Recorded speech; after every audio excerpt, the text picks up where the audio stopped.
A 10th planet? A mysterious species with the technology to genetically engineer humankind? A few years ago, most of us would have laughed at these ideas. When we come back, we'll look at some photographic evidence that raises more serious questions about what the mysterious Anunnaki may have left behind. In our ancient past, there were advanced beings referred to as the Anunnaki, translated, those who from heaven to earth came. The idea that there was in our solar system a race of intelligent beings far older than us who are now gone would certainly force us to rethink lots of questions, including the question of human origins. Where did we come from? Could we be the products of genetic engineering? The hypothesis that modern science is only now catching up with ancient knowledge is inspiring scientists and researchers to increase efforts to rediscover that which may have been lost over time. Thanks to the science of archaeology, experts now know that the first great civilization emerged almost 6,000 years ago. The people of this society were called Sumerians, after their land, Sumer, in the great plain between the Euphrates and Tigris rivers, today's Iraq. The book of Genesis calls the land Shinar. For generations, biblical scholars either ignore biblical references to ancient kingdoms or categorize these as legend or lore.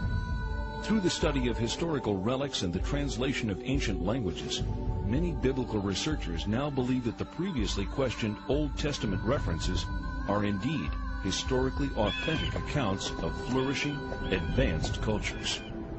If you study the Genesis document, God made Adam out of clay and then took Eve out of his rib, one of his ribs, etc.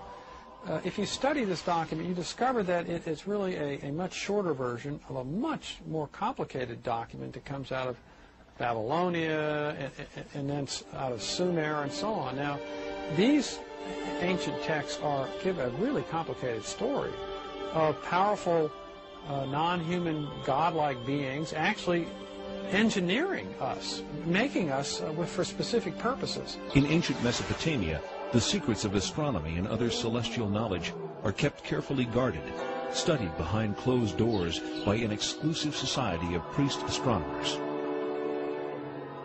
Cylinder seals like these are the only surviving record of these carefully guarded secrets. This clay tablet carries the print of a cylinder seal about 4,500 years old. It depicts the god Enlil granting the plow to humankind, ushering in the age of modern agriculture. On closer inspection, something completely remarkable can be seen.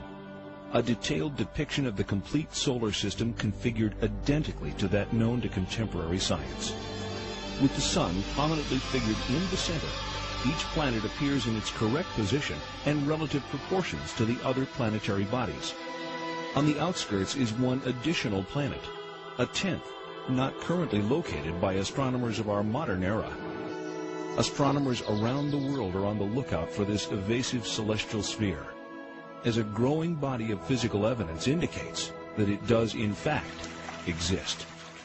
The surviving historical records of the Sumerians reveal the story of an intruder planet, Nibiru, which appeared out of deep space, drawn into the center of our solar system by the planetary pull of Neptune, Uranus, Saturn, and Jupiter.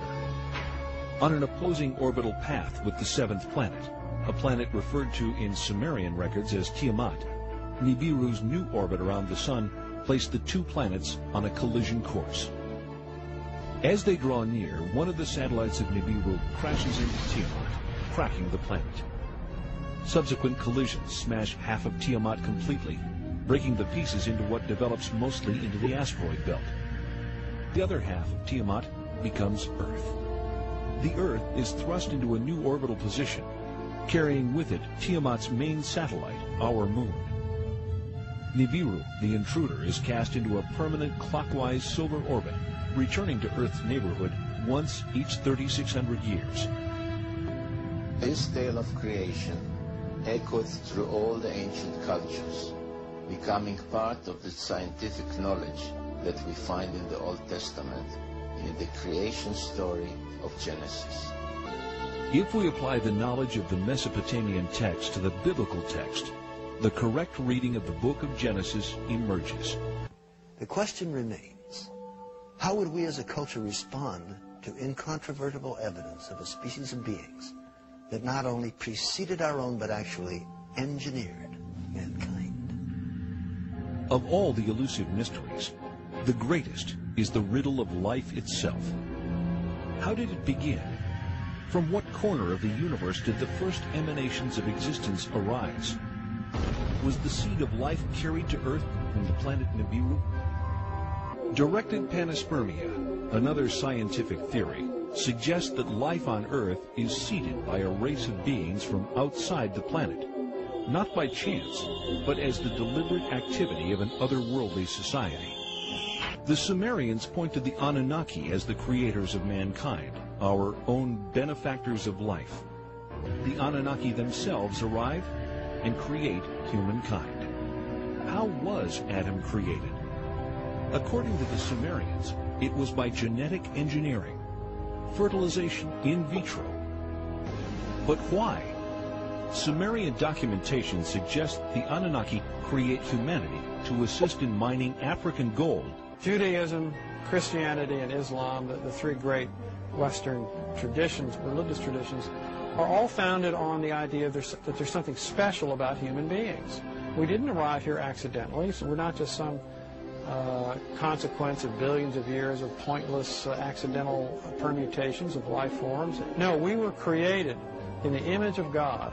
Now, what if it were the case that there were creatures both technologically more advanced than us, older than us in terms of their civilization, and maybe even more intelligent than us, and more spiritually advanced, if we could imagine that?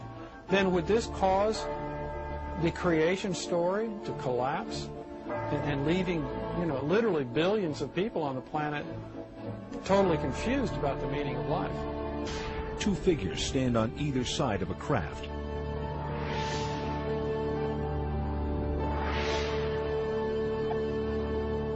Some researchers believe that Mars was habitable as little as 10,000 years ago.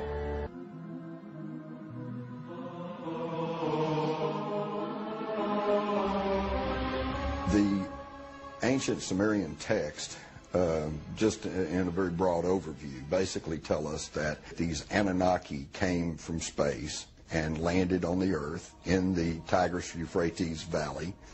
They began to set up a colony that they called Eden. According to Genesis, Eden, or Eden, is where Adam was created from dust and Eve from one of his ribs. Others, however, have a more high-tech version of how human life began. In time, needing manpower, needing workers, jumped the gun on evolution using genetic engineering. They took the sperm of one of the Anunnaki, mixed that with the ovum of a primitive humanoid, probably one of these primitives that we are now finding archaeological remains of in Africa, and they produced a hybrid which eventually became Cro-Magnon or modern man. We're dealing with an issue that I think has potential for being highly controversial, because after all, if you say that Jehovah is an ET, then that changes the basis of Judaism and Christianity in a very fundamental way. Legend has it that when the Anunnaki came back after several thousand years to see how their genetic handiwork had turned out, they found the Earth females irresistibly attractive. What fascinates me on this planet is the diverse, many different races we have here. Is it because of environment and locale, or are these all, I've always thought about this, are these all various sex races from other extraterrestrials that have been here and, they've manipulated in their own image? So the Asian person, the Caucasian, the African, they are in the image of the extraterrestrial that came to this planet a long time ago. Have you ever thought of that? We talk about just how we evolved on this planet.